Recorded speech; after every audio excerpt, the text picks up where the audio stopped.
What is happening? Welcome to another pitcher video breakdown. My name is Nick Pollack, founder of Pitcher List, former college pitcher and pitching coach. And we're going to talk about Blake Snell today, who obviously was a little bit disappointing against the Milwaukee Brewers yesterday after having a fantastic outing against the Colorado Rockies.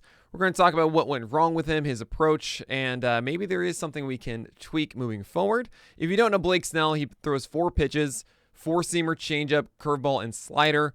Those last two are 2 big breakers that get a ton of whiffs. His fastball's up at 95 plus, and the changeup has been a pitch that has been really, really good for him in previous years, but actually hasn't been as effective this season.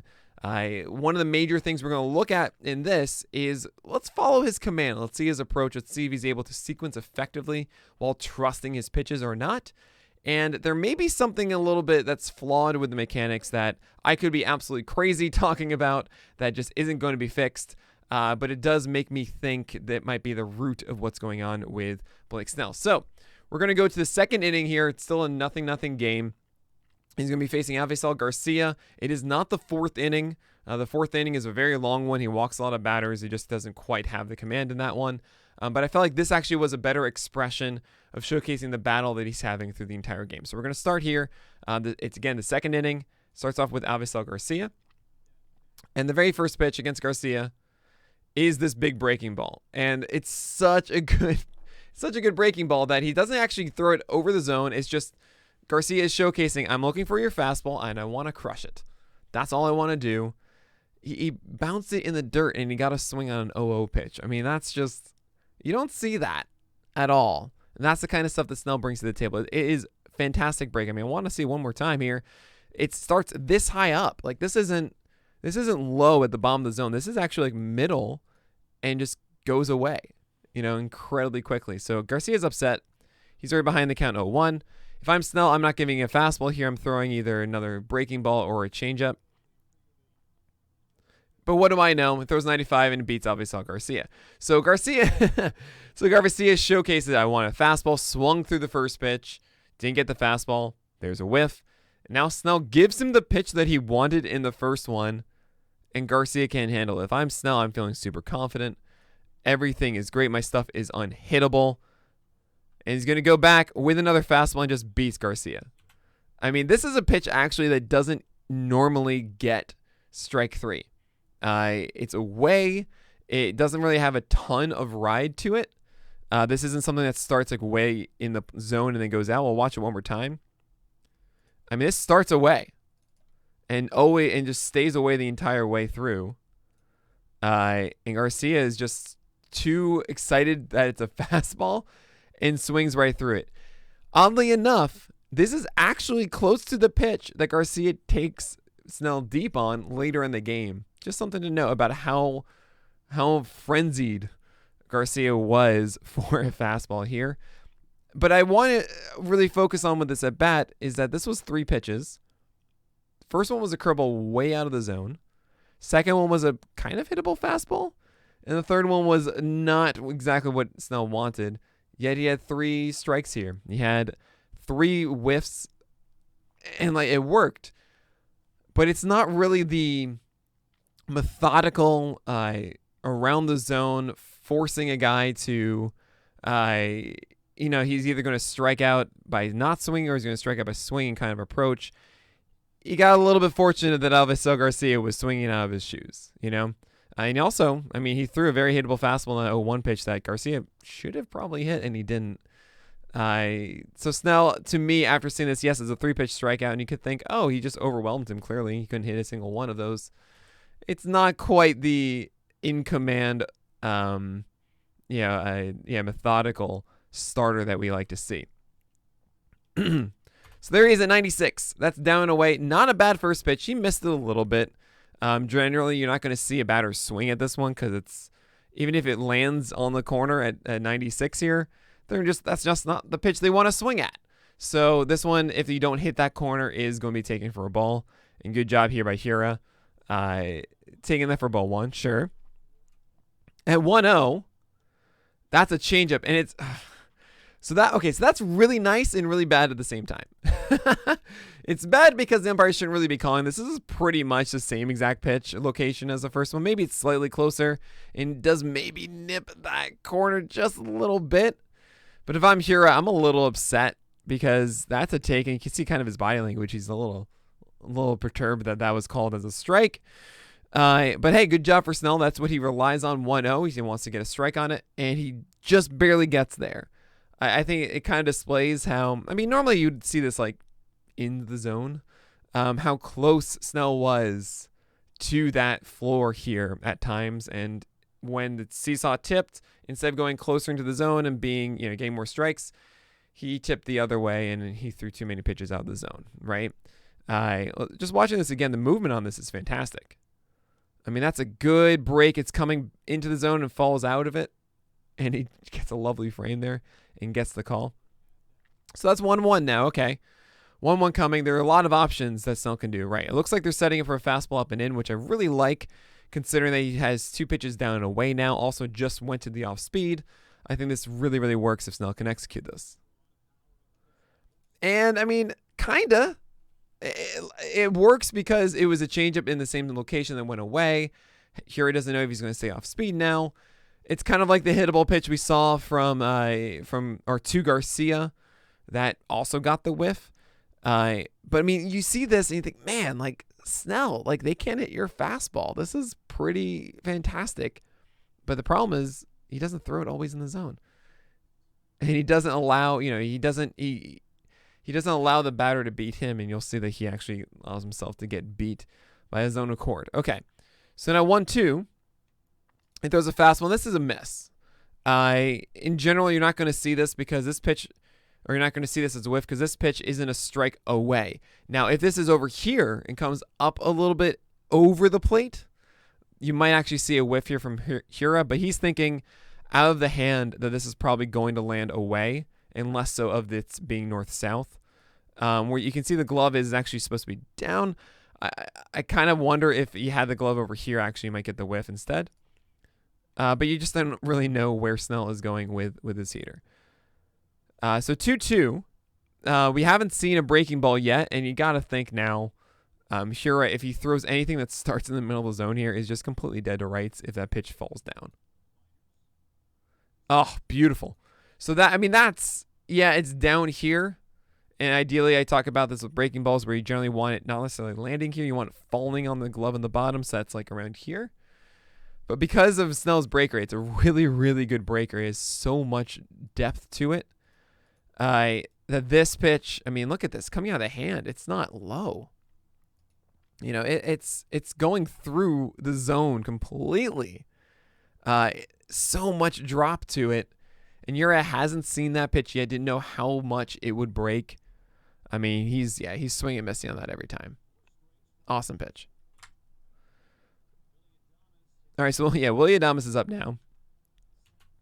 And he gets a fastball, 96. I like this pitch. First pitch from Snell. Padres have not shown that they can hit it. He sends it to right field, and it just gets out of play. Good effort, though. 0-1. And so I'm so conflicted about this because that's a borderline strike. And in some ways, that could be, that could just be taken as ball 1. I would love to see Snell have the ability to not really rely on being on the edges and getting the benefit of the call. Just getting a little bit more comfortable in the zone, if that makes sense. But at the same time, everyone's like, Nick, come on. You got to be crazy. This is the perfect curveball. He got the strike. It's now 0-2. I'm like, yes. But just like that changeup before where he got the strike, it makes me a little nervous that when Snell needs to throw strikes, that he doesn't really, I don't know if he has the ability to actually get this more consistently in the zone to get that strike. I don't think that Adames, if this pitch is more in the zone, is able to handle it and take advantage of it, right? So, yeah, I mean, I'm conflicted. It's glorious because he got the strike call. So now 0-2, I mean, you got to think he's got to throw a breaking ball down. He has so many options. You can throw the changeup away. You can throw the fastball up. You can throw the slider or the curveball down. I mean, Adames should be dead to rights. But no, he throws that pitch all the way up here. And I actually want to showcase Snell's mechanics now for the first time. So we see all the top half and bottom half and everything, and I want you to be thinking about timing. Generally think of maybe a pitcher and how late their arm gets up, right? Everything they're doing from the leg kick to their glove movement and their shoulders and their hips, it's all about, of course, the release point. And really, I want to put it this way. For a pitcher to throw a strike, it's about getting their hand in the right spot at the right moment with all of their movement, their mechanics, generating power to then be released in that hand. And as we go through this, I want you to realize how late. Look at this. The ball is still inside the glove as he's going forward.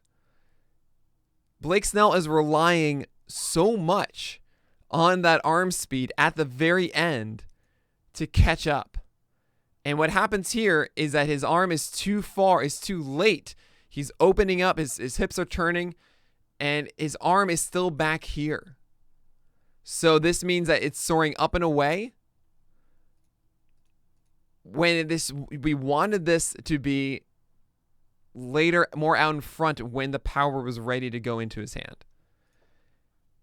And that, I think, is the problem with Blake Snell. He's too hyper reliant on that, on a quick arm at the end. And if we've seen this from many, many other guys, you see the arm coming out later and later. You see like Giolito pulling back the elbow and everything like that to shorten that arm circle. I think the fact that Snell is going forward and then quickly trying to release that arm and relying so much on that quick snap is making him inconsistent with his timing, so that you see pitches like that are just complete wastes often from him.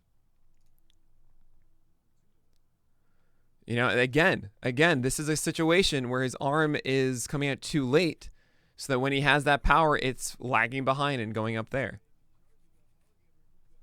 So now it's 2-2, and if I'm Snell, I want to be throwing a breaking ball. Like, that breaking ball is so filthy. We've seen all these whiffs on it, and let's see if he can execute a good one. But he throws a bad one. That one's a slider. That's not the curveball. That's at 85 as opposed to the 80 we've seen. I haven't seen this inning. I actually don't know if this was the first of his game, but he overthrew it. Right, this one started a little bit lower. Really good break. I mean, it's still not like low. This is pretty nice.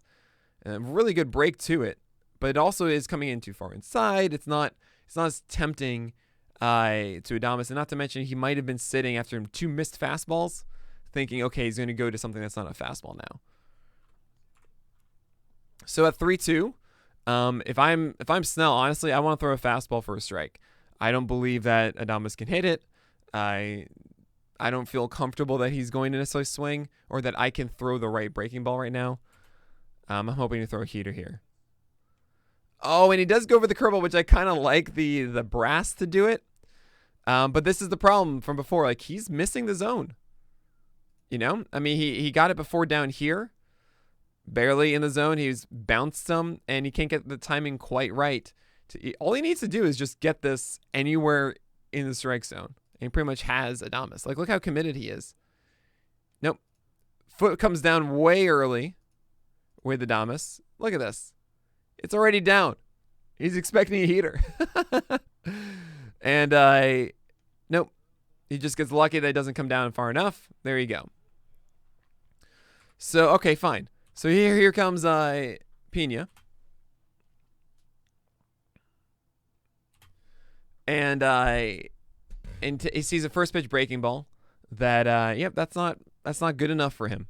This is not tempting enough.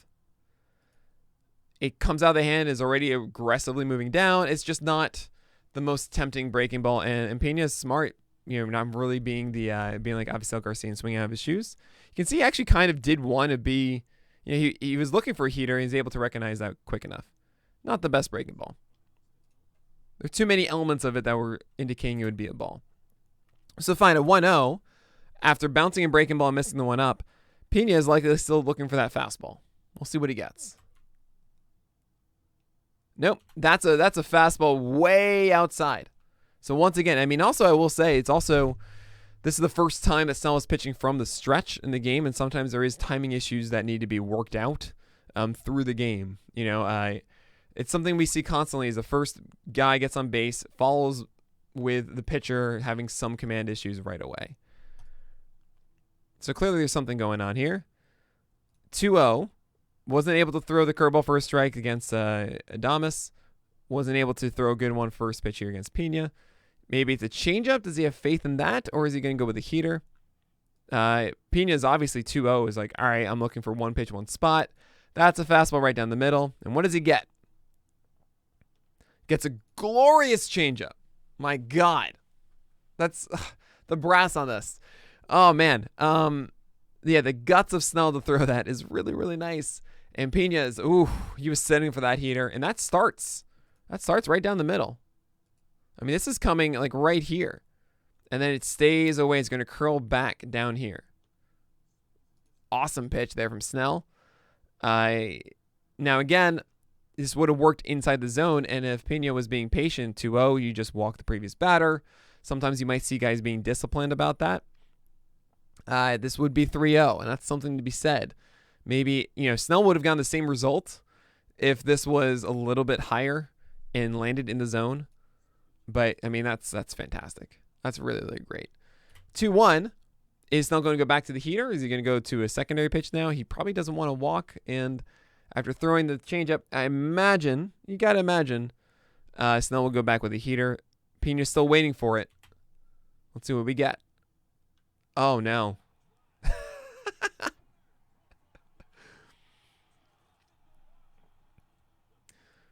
So let's break down this at bat really quickly, right? What we had, first pitch, right? Breaking ball, he misses. Pina's not thinking about this breaking ball again because he's unable to throw it. Next pitch is a fastball. The miss is far away. Okay, easy take for Pina. Now 2-0. He's thinking fastball. Snell executes a really good changeup. I imagine the book is that Snell does not double up on changeups. So Pina, again, 2-1. Again, a hitter's count. Looking for the same exact thing he was before. Fastball down the middle, essentially. And he gets it, right? That's how he allowed this 2-run homer. It is some bad luck, you could say. Fly ball rates, balls in play that Snell allowed yesterday would just happen to be detrimental to him. That's a bad 2-1 pitch to a guy that showcased that he wanted to swing at a fastball. All right, fine. You have 2 outs. You have Arias up, and you throw a fastball, and he's swinging at this one. You generally don't see fastballs away that get whiffs, but we've got 2 of them in this inning alone. It's just not what guys do. They just either take that one or, it starts away and stays away, And there's a changeup that, it started close to the one that Arias threw on swung out on the first pitch. Great for Snell to recognize that and throw a changeup right after. I love that sequencing. And it's unlucky it goes for a single. This is terrible luck. This is the bad luck we're talking about with Snell here. Like, this is great. Sure, it should be maybe a little bit farther down so that isn't a whiff. But honestly, if you're making contact on that pitch on a changeup, that should be an out. And that's just terrible luck. Poor guy. Fine. You got 2 outs, man on first here. I'll take that. This is against the pitcher here. This is against Woodruff. That's a fastball down. Easy. Just pump fastballs here. You got this. Don't do anything special. Why are you throwing a slider? I understand Woodruff has hit a home run or 2 in his day. But Snell, come on. You got 95. No, you can't hit this. It's okay. You don't need to get cute with a slider. Yeah, 95. You got a foul ball. Great. And what's he going to do? He's going to go breaking ball? No, there you go. Another fastball, 96. Right? Breeze through that because that's how it should be. Yes, there's some pitchers that can do really, really well. I understand this. But come on, just throw 96. So I'm glad that Snell could focus on Woodruff and throw better fastballs. Those are 2 actually really good fastballs. That if you threw against, Pina or, if you threw against Pina, then that actually would have been good. Or actually even Adames and not walked him. But glad he got it here. And I think you guys can understand kind of what's going on with Snell here, right? He's fighting himself a lot. You know, he can't actually sequence ideally because he just can't put things where he wants to right now. The command isn't quite there. I'm in the belief that his hyper reliance on his quick arm is preventing him from getting constant timing with it, which then allows or creates a dissonance with his command. So I hope that can get fixed, and that honestly can be something that's just a rhythm-based thing, as we saw in 2018 and other stretches for Snell. Is it can be something that once he understands that timing and in rhythm, then he can be good for a very extended period of time. The stuff is there. The break on his slider and curveball are amazing. The changeup has fantastic movement. Fastball velocity is there. It's just being able to do what he wants with it. And I hope that over time, Snell maybe is separating out of his glove a little bit earlier, or maybe he just gets into rhythm. Who knows? But it's a problem right now, and hopefully he can fix it moving forward. All right, that's going to do it for today's pitcher video breakdown. As always, if you want to watch this live, go to twitch.tv/pitcherlist. I'm there 8:30 a.m. to 11 a.m. every single weekday morning, Eastern time. Hope to see you guys there. But for today, may your BABIPs be low and your strikeouts high.